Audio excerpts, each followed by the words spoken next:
வடக்கு மாகாணத்தில் வீதிகளில் சுற்றித் திரியும் கட்டாக்காளிகளின் உரிமையாளர்களுக்கு எச்சரிக்கை செய்யப்பட்டு அதனையும் பொருட்படுத்தாத பட்சத்தில் சட்ட நடவடிக்கை எடுக்கவுள்ளதாக வடக்கு மாகாண சிரேஷ்ட பிரதி காவல்துறை மா அதிபர் திலக் சி.ஏ. தனபால தெரிவித்துள்ளார். வட மாகாணத்தில் உள்ள வீதிகளில் கட்டாக்காளி மாடுகளின் நடமாட்டங்கள் அதிகமாக காணப்படுவதால் வீதி விபத்துகள் ஏற்படுவதுடன் பொதுமக்களுக்கு இடையூறு ஏற்படக்கூடிய சூழ்நிலையும் காணப்படுகிறது. இந்த நிலைமையை தவிர்த்துக் கொள்வதற்கு இன்றிலிருந்து ஒரு வாரத்திற்கு வட மாகாணம் முழுவதும் கட்டாக்காளி மாடுகளின் உரிமையாளர்களுக்கு முதற்கட்ட நடவடிக்கையாக எச்சரிக்கை வழங்கப்படவுள்ளது. அவ்வாறு எச்சரிக்கை செய்யப்பட்டும் கருத்தில் கொள்ளாத கட்டாக்காளி மாடுகளின் உரிமையாளர்களுக்கு எதிராக சட்ட நடவடிக்கை எடுக்கப்படும் எனவும் அவர் மேலும் தெரிவித்துள்ளார்.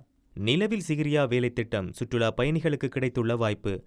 பௌர்ணமி தினத்தை இலக்காக கொண்டு மாதத்திற்கு 5 நாட்கள் நிலவில் சிகிரியா என்ற வேலை திட்டம் நடைமுறைப்படுத்தப்படவுள்ளது. இதற்கமைய வரலாற்று சிறப்புமிக்க சிகிரியா குன்றை போயா பௌர்ணமி இரவுகளில் சுற்றுலா பயணிகளுக்காக திறக்க சுற்றுலா அமைச்சு தீர்மானித்துள்ளது. அதன்படி சுற்றுலா பயணிகள் பௌர்ணமி தினத்திற்கு